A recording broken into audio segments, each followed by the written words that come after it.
so we can bring our attention to your message for us.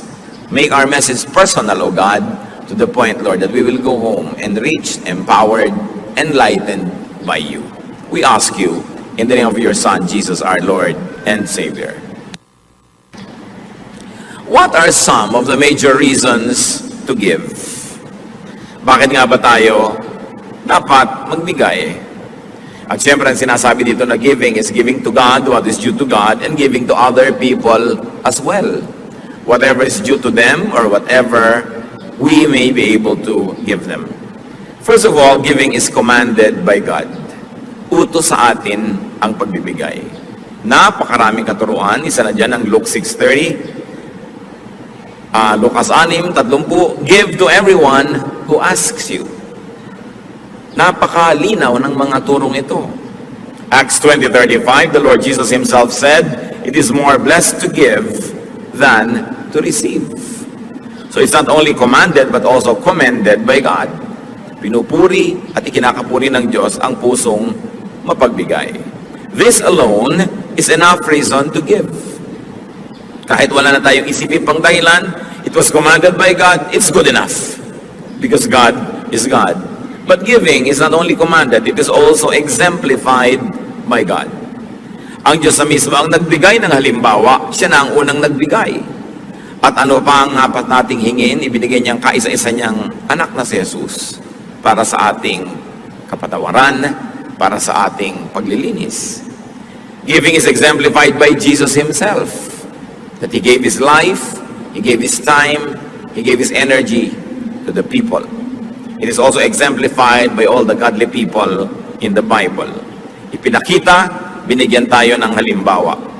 Mark 10:45, for even the Son of Man did not come to be served, but to serve, and to give his life as a ransom for many. The giving of Jesus, the giving of God, excuses no one from giving. Kung ang Diyos ang mga sa langit, kung si Jesus nga sa lupa nagbigay, tayo pa kaya na lahat naman ng ating tinatangkili ay natanggap lang naman natin sa Panginoon. Giving is also reflective of God. Ang Diyos ay liwanag. Ang tao parang salamin. Kung maganda ang iyong pag-uri ng salamin, pag tama sa ng liwanag, ang liwanag na ito ay makikita rin ng iba. You reflect the light. Christians and believers, the people of God, are like gems. Gems by themselves don't sparkle. They only reflect the light. And because God is light and God is a giver, we who are mirrors and gems must reflect that giving spirit. The people who don't receive the direct giving from God will experience God's giving through us. Kaya nakikita nila ang liwanag dahil sa atin na nagpapatalsik ng liwanag na ito oras na tayo ay tinamaan. Therefore, the mirror honors the light. Giving reflects God's character. Proverbs 14:31, whoever is kind to the needy honors God. Napupuri ang Diyos. At dapat naman na Diyos ang mapuri. Pag tayo nagbibigay, hindi tayo mismo. Bakit? Sapagkat ang ibinibigay naman natin ay natanggap din natin mula sa Diyos. Hindi naman tayo pinagmumulan. Taga-abot lang tayo. At sa pag-aabot natin, tayo man ay nakikinabang at maraming naibibigay din sa atin ng Panginoon. Kaya napupuri siya at dapat lang na siya ang mapuri. 2 Corinthians 9:13, because of the service by which you have proved yourselves, men will praise God for the obedience that accompanies your confession of the gospel of Christ, and for your generosity in sharing with them and with everyone else. Kaya napakainam nung palabigay tayo, napupuri ang Diyos. Kung ang damot-damot mo, mapipintasan ng Diyos. Sabihin, ganyan ba Kristiyano? Ganyan ba yung mga born again? Ganyan ba yung mga pa-Bible? Ang damot-damot. Indirectly, napipintasan ang Panginoon. Pero pag kami mga palabigay, sabihin, iba, bakit yung mga yan nagbibigay sa mga hindi nila kilala? Mga nasalanta ng bagyo, mga kung ano nagugutom sa kalye. Kasi mga Christian yan, napupuri ang Diyos. Kaya isang malaking uri ng pagsamba, yung pagbibigay. Di ba sa pagsamba, ang isa niyan, major component, praise. Pero pagka meron kang ginagawa araw-araw na panabigay ka sa kapwa at napupuri ang Diyos, pagsamba yun, kasi praise din yun. Hindi lang sa pagkakahaleluya, pagtataas ng kamay, pagtugtog, pagsayaw. Sa pang-araw-araw na buhay, we can do praise and worship. When God is praised and worship through our kindness. Giving also blesses the recipient. It spreads goods and goodwill. And beyond that, giving also blesses the giver. Kung merong napagpapala, pag may nagbibigay, unang-una na yung nagbibigay. Kasi kung hindi naman siya nabigyan na una pa, wala naman siyang ipapamigay. Kaya yun lang kakayahan niya na nagbibigay, ibig sabihin, nauna na siya ang tumanggap at siya ang na-bless. Pero hindi lang yun eh. Ang Panginoon kasi hindi ka lang binibigyan para ka makapagbigay. Pag nakapagbigay ka pa, lalo ka pa uling bibigyan. Paikot-ikot, paulit-ulit, walang katapusan yung cycle. Many of the things that God does is cyclical or are cyclical. Pagka ginawa mo ito magiging bunga. Pag nagtanim ka, aani ka. Pag umani ka, marami ka na naman buto, itatanim mo ulit. Pag itinanim mo, aani ka na naman, paulit-ulit. At ganoon din yun. Binigyan ka ng Panginoon, nagbigay ka, bibigyan ka ulit. Makakapagbigay ka tuloy na naman. At dahil nagbigay ka, bibigyan ka ulit. But when you enter the cycle of poverty and the cycle of selfishness, magdadamot ka, hindi ka magbibigay, therefore hindi ka bibigyan ng Diyos. Lalo ka ngayong kinapos. At habang kinakapos ka, lalo kang dadamot. Dahil self-preservation yung iniisip mo. Habang dumadamot ka, lalong hindi ka na naman magbibigay. At lalong hindi ka nagbibigay, lalong hindi ka na naman makakatanggap. Palubog ka ng palubog sa ginagawa mong cycle of poverty. Samantalang kung giver ka, pataas ng pataas yung cycle of abundance. Luke 6:38, give and it will be given to you. A good measure, pressed down, shaken together, and running over will be poured into your lap. For with the measure you use, it will be measured to you. Lagi natin ito nadidinig. Sik-sik, lig-lig, umaapaw ang ibabalik sa iyo ng Diyos kung ikaw ay mapagbigay. Because giving sets a blessing machinery in motion. Pag nagbigay ka, para ka may pinindot na switch ng pabrika, aandar lahat yung mga parts noon, iikot, aandar ang ending, may lalabas na produkto. Patungo dun sa bibigyan mo at patungo rin sa iyo at yung naluwalhati ang Diyos. Hindi mo pwedeng pigilin yon. Automatic. Pag may ginawa kang mali, may itinanim ka, aandar yung makinarya, ang lalabas na bunga noon kaparusahan. Kung minsan matagal lang lumabas, akala mo lusot ka na. Pagka naman nagbigay ka, gumawa ka ng mabuti, pinindot mo rin yung automatic switch, aandar din yung makinarya ng Diyos, hindi yung titigil hanggang hindi lumalabas yung produkto. Pagpapala doon sa iyong binigyan, pagpapala sa iyo at kaluwalhatian ng Diyos, automatic. Kung minsan din, matagal lumalik yung gantimpala, akala mo wala na.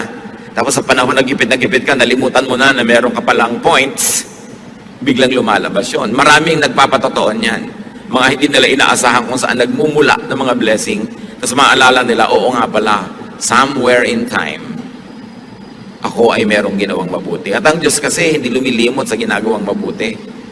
Ang Diyos kasi ayaw niyang may utang siya sa tao. Sino naman tayo para magpautang sa Diyos? Papayag ba ang Diyos sa siya may utang sa nilalanglang niya? So oras ay kayo nagbibigay at gumagawa ng mabuti, susuklian niya ng sobra-sobra para at the end of the day, ikaw pa rin ang may utang na loob at hindi siya. Napakasimple ng logic na yon. Hindi papayag ang Diyos na siya itong may utang sa tao. Kaya walang pagbibigay sa kapwa o sa Panginoon ang nakakalugi. Hindi ka papayagan ng Diyos na malugi at mapintasan mo siya. Dahil yan ang kanyang katuruan.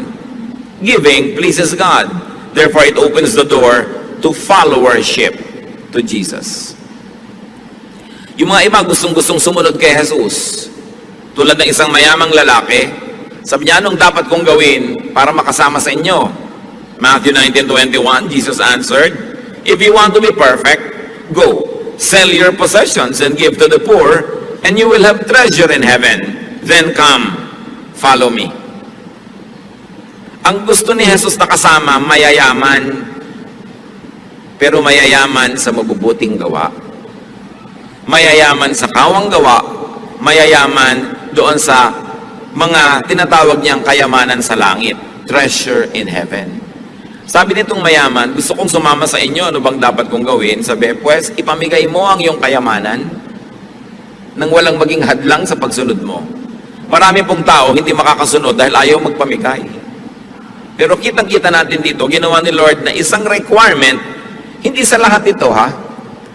Marahil na ang taong ito, sobrang din ang pag-ibig sa kayamanan niya na hindi niya pwedeng ibigin ng Diyos kasi sabay, dalawa yung iniibig mo. Pero kung malinaw naman sa iyo na Diyos ang nauna mong iniibig, ngayon nagkataon ka namang mayaman din, hindi naman kailangan ipamigay mo lahat yan. Pero ang point, kung alam mo na ito nang nakakasagabal, naglalayo sa iyo sa Diyos, paano ka susunod sa Panginoon kung may iba kang sinusundan at magkaibang direksyon ang pinupuntahan nun at magkaibang tinig ang tumatawag sa iyo? Malungkot na umuwi ang lalaking yon kasi hindi niya nabitawan ang kanyang kayamanan. Sayang naman kasi halos 2,000 taon na ang nakalipas. Sasandali lang naman siyang nabuhay. Hindi pa niya ginamit yung sandali na yon para maging masunurin sa Panginoon. Na kung ang hinihingi ng Panginoon sa kanyang pagsunod natin sa Kanya ay maging palabigay, this alone should motivate and inspire believers to give. What about the power to give? Bakit natin tinatawag na power ang nagbibigay? Sino po ang mas makapangyarihang tao? Yung kaya niyang manutok ng baril, bumaril ng kapwa, manakit, mangagaw, mangbuska, o yung mapagbigay? Higit na makapangyarihan yung mapagbigay. Bakit?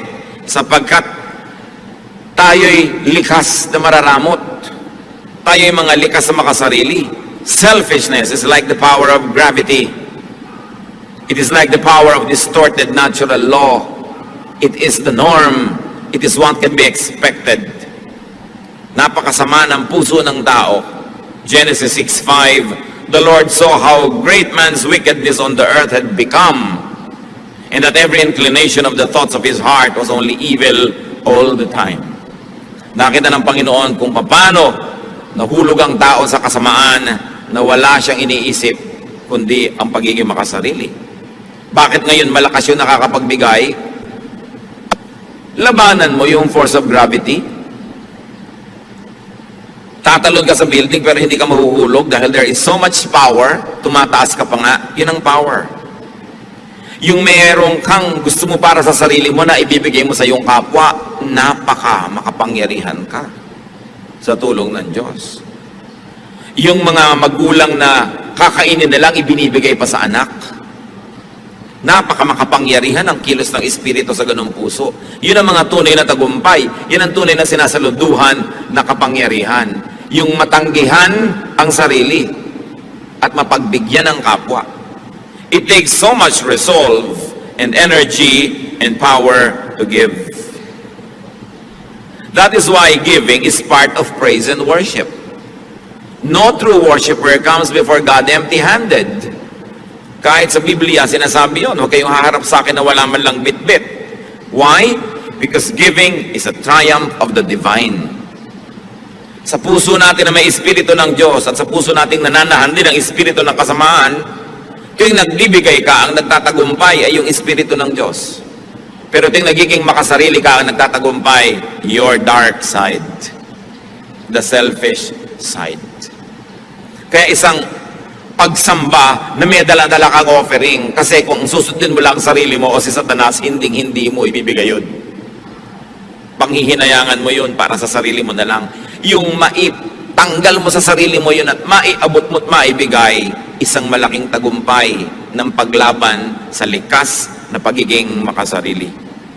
Pag nakikita ko po kung paano tayo nagsusuporta sa ating mga gawain, anumang mga mission natin, anumang mga project, talagang hindi ko mo mapigil ang sarili kong purihin ng Diyos, because for every person that gives, there is a triumphant spirit.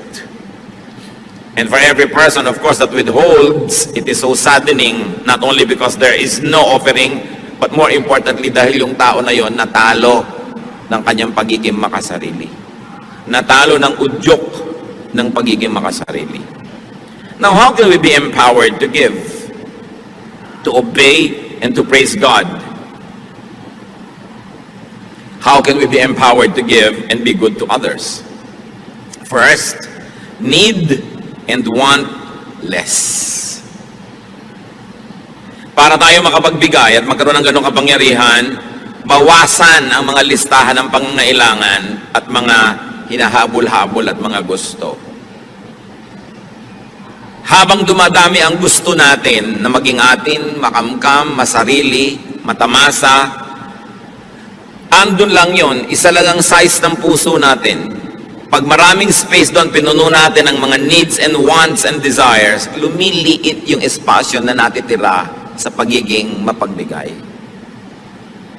Kaya ang una nating dapat ginagawa upang lumaki ang kapangyarihan natin magbigay, paliitin ang ating mga pagnanasa. Hindi pwedeng sabay na pinapalaki yan dahil sila ay magkokompetisyon para sa espasyo. And it takes realization and genuine enlightenment. It takes reflection and a decision to win and be a giver. Laging nagtatalo ang sarili. Sayang naman ito, papakinabangan ko ito, may magagawa pa ako dito. Ecclesiastes 5:10, whoever loves money never has money enough. Whoever loves wealth is never satisfied with his income. Pagka umiibig ka sa salapi, kahit gaano karami ang dumating sa'yo, kulang.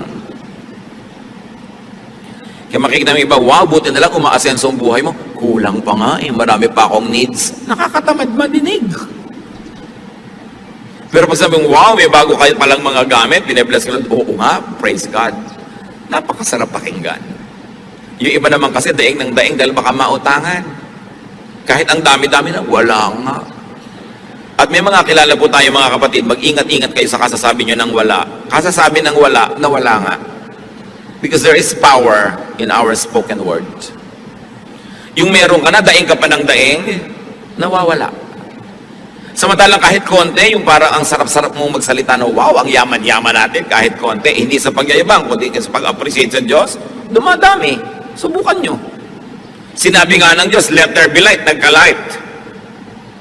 So pag sinabi mo, ang bata, ang galing-galing yan, gumagaling. Pero pag sinabi, ang bata yan, walang kwenta, lagi niya nadidinig, nagiging walang kwenta siya.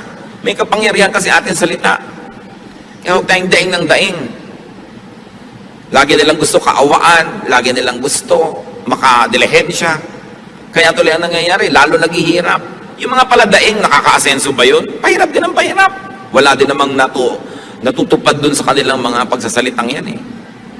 Pero yung palabigay, sabi sa Proverbs 28:27, he who gives to the poor will lack nothing.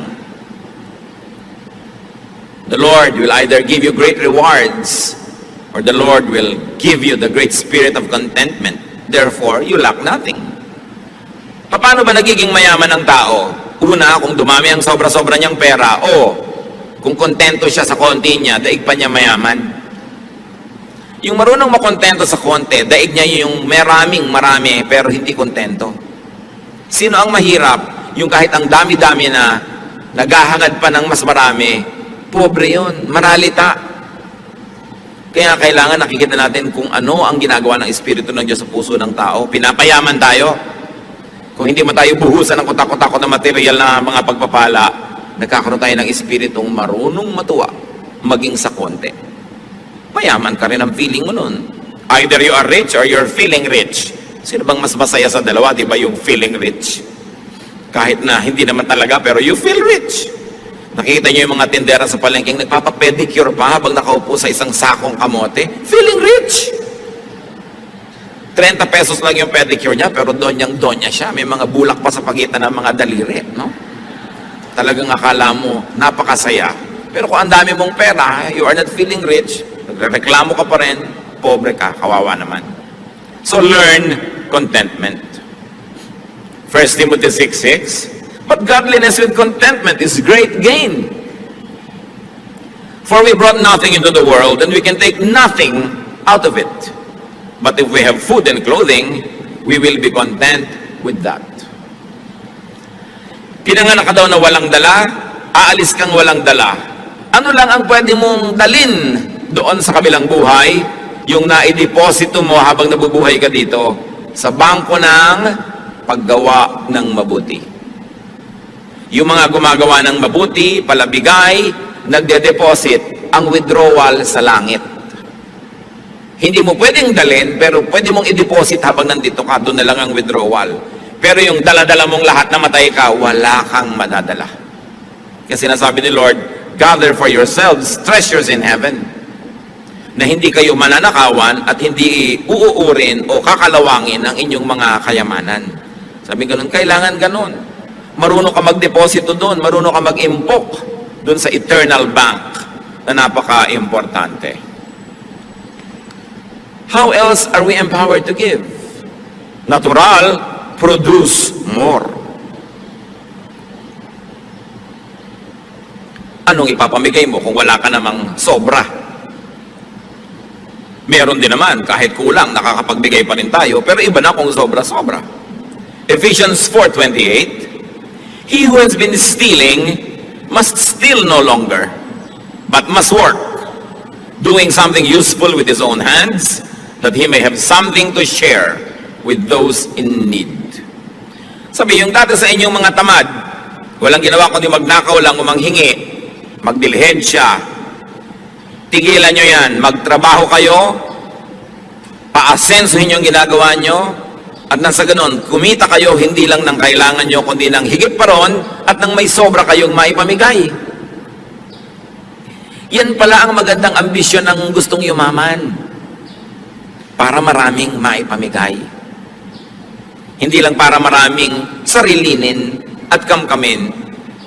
One of the nicest pleasures in life is to give. Napakasarap nun. At napakasarap na ipagmahal, ipakisama ang pagbibigay.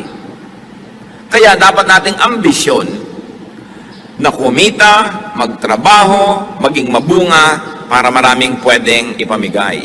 Produce surplus for giveaway. And God gives surplus precisely for that reason, so that we can give away. Kung binibigyan kayo ng Diyos ng higit sa inyong pang-araw-araw na pangangailangan, may assignment kayo magbigay. Siyempre, God is God of mathematics, God is God of equation, and God is God of proportion. Alam nga naman nagkamali siya. Binibigyan kayo ng sobra. Nakita nyo noon, nang sila Moses ay nandoon sa disyerto, wala silang makain, umuulan ng mana from heaven. At ang utos ng Diyos, ang kolektahin nyo lang yung kakailangan ninyo sa araw na to. Yung iba sigurista, kumolekta ng pangbukas, inuod yung sobra. Sabi ng Diyos, ba't kayo kumukuha ng sobra? Hindi ba kayo nananalig na bukas nandun uli ako? At bukas magbibigay uli ako? Yung sobra niyong pag-iimpok, isang pagpapatunay na hindi kayo nananalig sa aking pangakong bibigyan ko kayo araw-araw. Kaya nabulok. Ngayon, kung binibigyan ka ng sobra, anong dahilan? Para ka makapagbigay. Hindi para maging makasarili ka lamang.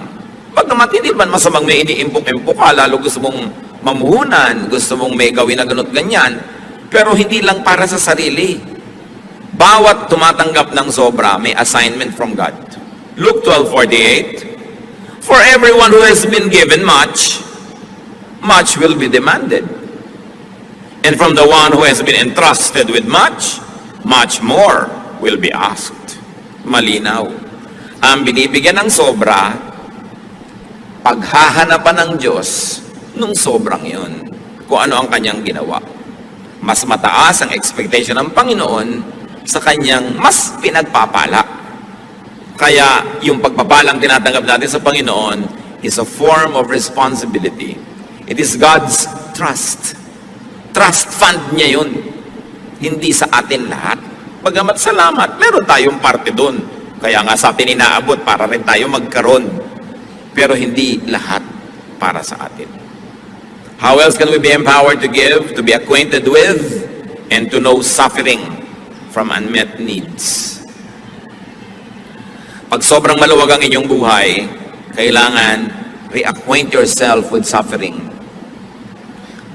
Don't fail na makipagkwentuhan sa inyong mga labandera, sa mga tindera, mga manikurista, mga mekaniko, mga taxi driver, mga taong nagsisikap, mga isang kahig, isang tuka, mga taong dalawang kahig, kalahating tuka.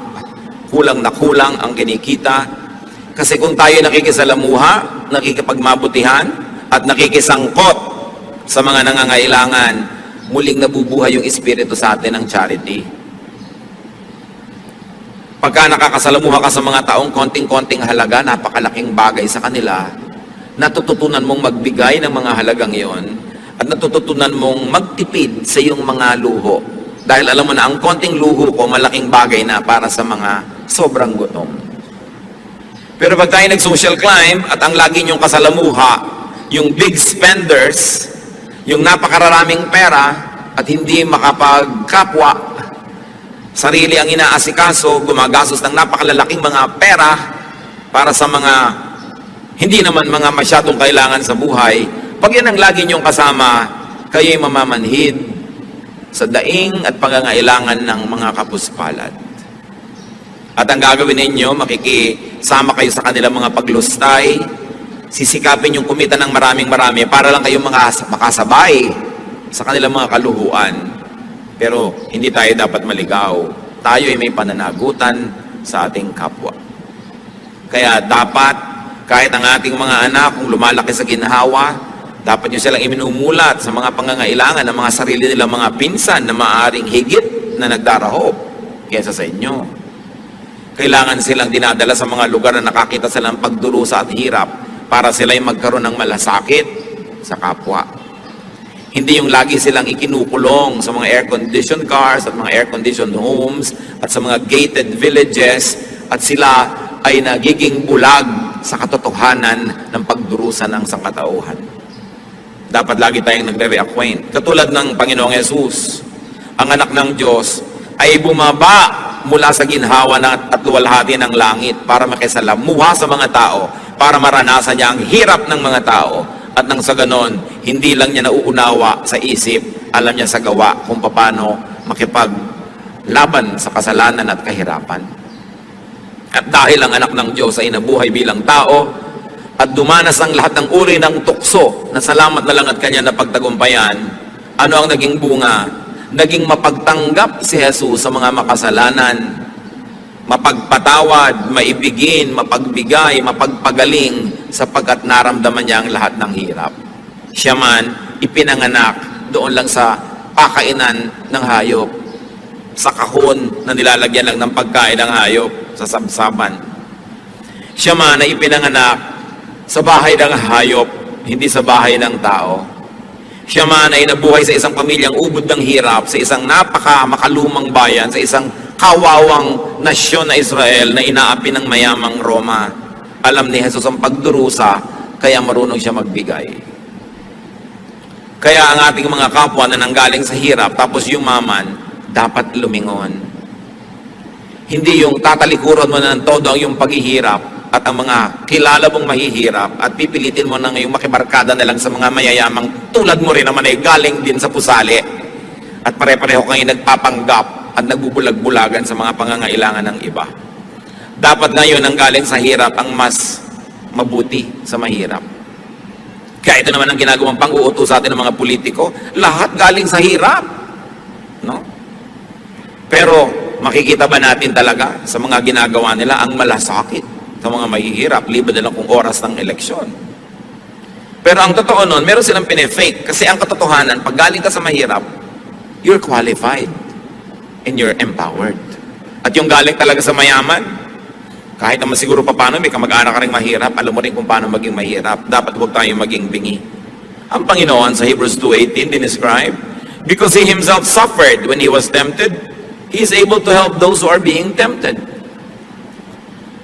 Dahil siya nakaranas ng mga panunukso, mabait siya sa mga nagkakasala at sa mga natutumba at nabubuwag.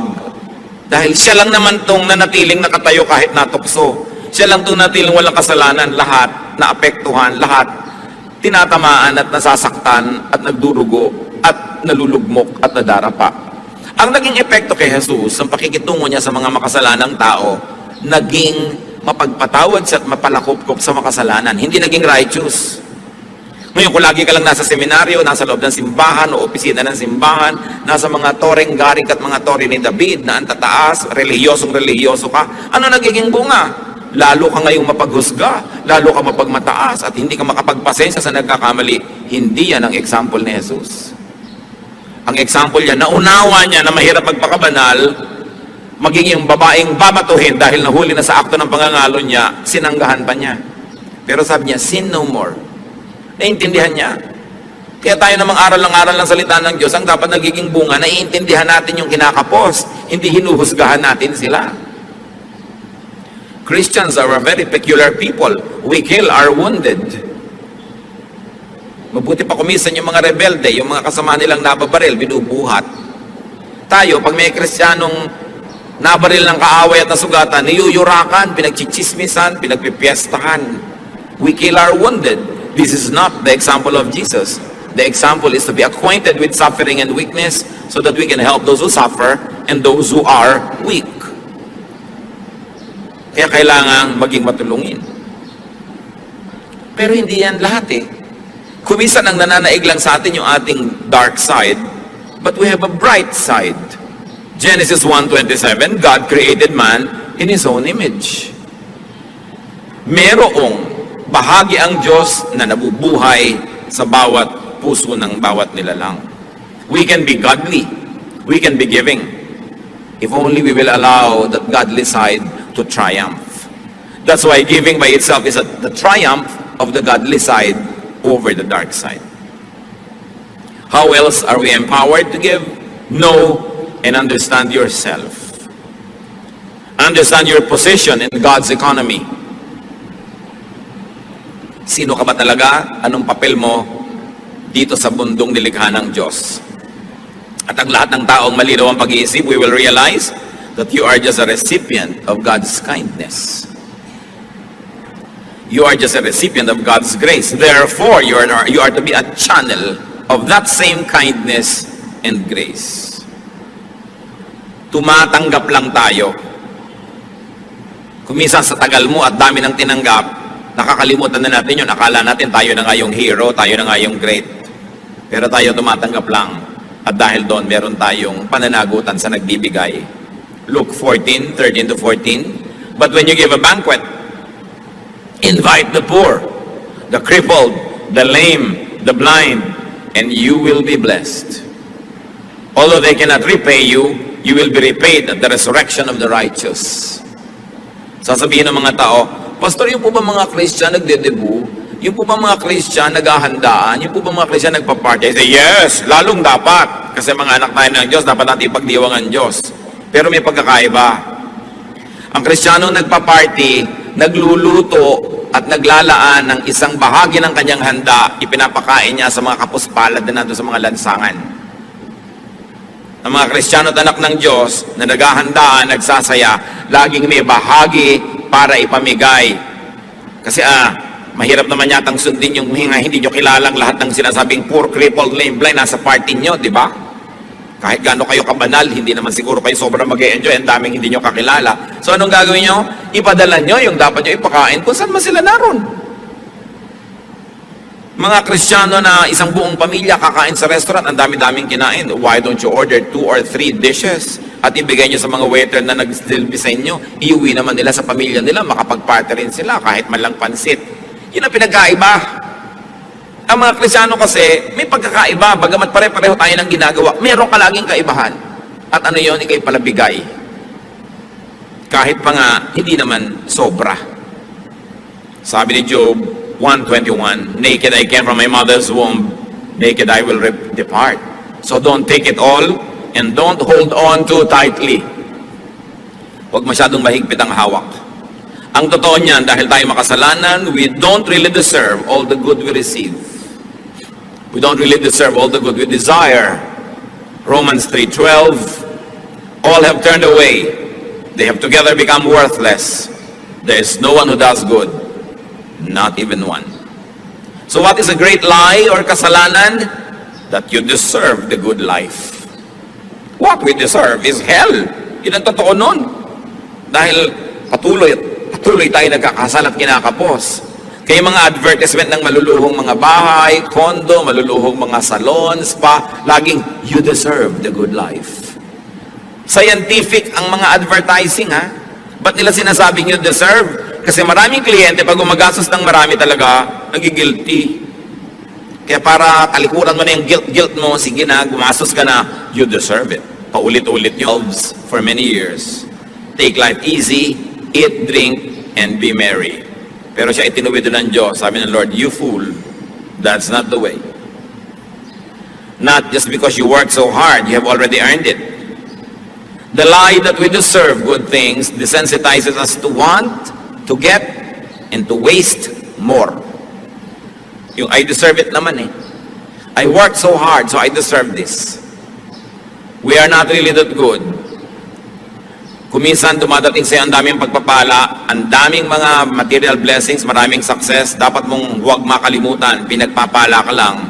O tulad ng sinasabi ni Solomon, well, sinuwerte ka lang. Huwag ka maniwala na ikaw talaga lahat ang dahilan kung bakit ka matagumpay. Sabi niya sa Ecclesiastes 9:11, I have seen something else under the sun. The race is not to the swift or the battle to the strong, nor does food come to the wise, or wealth to the brilliant, or favor to the learned, but time and chance happen to them all. Yan, naobserbahan ko yan. Hindi naman lahat ng mabilis tumakbo na nanalo sa karera. Hindi naman kung matalino ka, ikaw ang may kakaining masarap. Hindi kung ikaw ay matalino, yayaman ka. Sabi ganon, tsamba-tsamba kumisan. Panapanahon, swerte-swerte. Time and chance happen to all. At lahat sa atin na nagtagumpay at patuloy na nagtatagumpay, alam nyo, ang laki ng element ng chance. Kung hindi man chance, well, pinless kayo ni Lord, pinlano niya. Pero kung hindi, sabi ni Solomon, hindi ka naman nanalo dahil ikaw yung pinakamagaling eh. Hindi, minsan naman, ikaw yung nakukuha. Kahit yung offer mo, hindi pinakamaganda. Sabi ka nagkakataon. O kung hindi man nagkataon lang, talagang Diyos ang may bigay. Lalong, dapat ka maging humble, huwag ka maging mayabang. Sasabihin mo, I deserve this. Dahil hindi naman lahat ng nagsisikap, umaasenso ba? Hindi lahat ng nagtatrabaho ng mabuti, nagkakaroon ng mga reward agad. May X factor yan na hindi natin alam that should keep us humble. Hindi ko man nagtap ka sa board o sa bar ang galing mo, nagkataon na yung pinag-aralan mo, yun ang natanong. Hindi naman kung bumagsak ka, hindi ka na marunong, ang dami-dami mong alam, yung pang hindi mo alam ang naitanong-tanong. Maraming ganyan. Kaya kailangan talaga lagi kang umaasa sa pagpapala ng Diyos. And that we should always be humble, and we must be less and less selfish. Everything good that you have came and comes from God. Ecclesiastes 5:19, God gives man wealth and possession and enables him to enjoy them. This is a gift of God. Regalo. James 1:17, every good and perfect gift is from above, coming down from the Father. So a realistic, humble, and grateful attitude necessitates and empowers giving. Pagka makatotohanan ang pagkakilala mo sa iyong sarili, ikay mapagpakumbaba at tumatanaw ng utang na loob sa Diyos, magkakaroon ka ng lakas para maging mapagbigay. The godly way to react to so much suffering and needs around us is to give more. Giving, by the way, is not only for the rich. It is also for the unrich. Akala natin yung mga mayayaman lang ang dapat magbigay. Kaya sa maraming churches, yung konting pamilyang may kaya, sila na lang lagi ang taya. Yung iba lagi na lang, ay mayaman si sister ganun, mayaman si ka ganun. Mark 12:42-44, sa offering, inobserve ni Lord yung mga tao, but a poor widow came and put in 2 very small copper coins, worth only a fraction of a penny. Calling his disciples to him, Jesus said, I tell you the truth, this poor widow has put more into the treasury than all the others. They all gave out of their wealth, but she, out of her poverty, put in everything, all she had to live on. Binibilang pala ng Panginoon yung mga hinuhulog ng mga tao doon sa offering box. Siyempre, yung mayayaman, yung mga supot nila ng mga punong-puno ng mga silver, mga gold, mga coins, pag lumaglag yun doon sa loob, ang lakas ng tunog. Mayroong isang babaeng ugod ng hirap, balo, naglaglag lang siya ng 2 pagkanipis-nipis na barya. Siguro manipis pa sa pinipig. Wala man lang tunog. Pero sabi ni Jesus, kita niyo yung babaeng yon? Yan ang pinakamalaking donor ng church na to. Ha? Ang liit nga ng binigay. Bakit siya ang pinakamalaking donor? Eh, lahat binigay niya, wala nang natira sa kanya. Ang binibilang pala ng Panginoon, hindi yung inilagay mo, kundi yung natira pa sa'yo matapos ka maglagay. At doon nakabase sa Kanya kung sino ang biggest donor. Nakikita natin, giving is not only for the rich.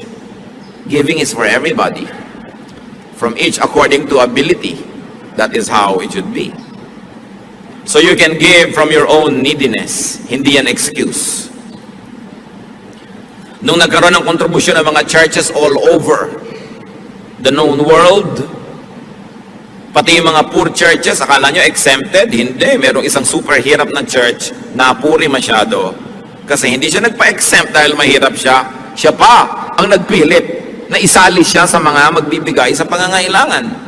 2 Corinthians 8:2. And now, brothers, we want you to know about the grace that God has given the Macedonian churches. Out of the most severe trial, their overflowing joy and their extreme poverty welled up in rich generosity. For I testify that they gave as much as they were able and even beyond their ability. Sabi ni Paul, alam nyo yung mga churches sa Macedonia, sa kabila ng kanilang sobrang mga kagipitan, lalo namang nag-umapaw ang kanilang pagiging mapagbigay. Sa tingin ko, pinakamayaman sila sapagkat sa kabila ng yon, lampas pa sa kaya nila, ginawa nila. And up to now, we are talking about these Macedonian churches. Meanwhile, while giving is not only for the rich to do, giving is not only to the poor. Ang pagbibigay, hindi lang para sa mahirap. It is also to the hardworking, to the enterprising, the productive, and the fruitful. Lagi nating nire-reward ang poverty. Every politician likes to give to the poor. Kanino nila kukunin yung ibibigay nila to the poor? E di from the middle class. Ang bigat naman ng bayan na ito, pasan-pasan ng napakakonting middle class dahil sobrang mayayaman, yun nga ang mga lumulusob sa mga bangko ng gobyerno at kumuutang ng mga pera ng bayan. Yung mayayaman nga ang napakagagaling magpalusot sa pagbabayad ng buwis. Yung maliliit nga manggagawa, kinikita palang buwan-buwan, binabawas na ang kanilang taxes, withheld. Yung mayayaman, at the end of the year pa yan sisingilin, ang gagaling ng mga abogado, yan ang nagpapalusot pa, samantalang sila itong umuutang at namumuhunan galing sa pera ng bayan. Kasi sila itong may mga koneksyon. Anak nila ang mga congressman, pinsan nila ang mga senator, sila ang lumulusob sa kayamanan ng bayan at gumagamit ito. Pero sila ang number one tax evaders. Daig nila ang mahihirap sa tax evasion. Promise. Kaya nga ang yayaman eh. Diba? Pero, kaya tayo naman laging give to the poor, give to the poor. You give to the poor, yes. But don't forget to give to the deserving. Ang gobyerno, lagi ang policy, bigyan ng mahihirap. Anong ibinibigay sa middle class na nagsisikap magtrabaho? Anong ibinibigay sa mga taxpayers? Nasaan ang mga pinupuntahan ng mga buwis na ibinabayad ng taxpayer? May konti kang lupa, nagbabayad ka ng realty tax, at kung ano-ano, titira ng squatter, ibibigay sa squatter yung lote mo, ikaw pa magbabayad para siya umalis. This is unjust. You don't give only to the poor, you give to those who work hard. You reward good labor. So, ang policy ng Panginoon, hindi yung always give to the poor, pero tamad. Alam nyo yung may binigyan yung Diyos na binigay sa example ng isang parable. Pinuhunan na ng 10, pinuhunan ng 5, at saka 1. Yung 10, pagbalik nung nagbigay ng puhunan, naging 20. Sabi ba, sa'yo na yan, ang galing mo. Yung 5, naging 10, napatubo, ang galing mo. Yung 1, walang kinita. Sabi yung 1 mo, babawiin ko sa'yo, ibibigay ko doon sa may 20. Yun ang policy ng Panginoon. Reward those who work hard. Matthew 25:20. For everyone who has will be given more, and he will have an abundance. Whoever does not have, even what he has will be taken from him. Si Jesus ang nagsasabi niyan. Huwag kayo nag-iisip ng mga wrong-headed charity, bigay lang ng bigay, parang naglalagay kayo ng tubig sa mga butas na balde, wala rin nangyayari. Sabi yung nakakapagparami ng puhunan, yun ang gantimpalaan at bigyan ng marami pa dahil may nagagawa siyang mainam. Sa mga kamag-anak nyo, yung hingi lang ng hingi, wala namang ginagawa. Huwag niyong pagbibigyan yan. Hindi naman nagtatrabaho, panay panghingi. Because we are measured not by what we receive, but by what we give. Giving is one of man's most victorious acts versus the temptation to be selfish. Giving is one of man's most powerful acts. So be empowered to give. Ang tanong,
at dito tayo magtatapos, ano ang pumipigil sa atin para magbigay?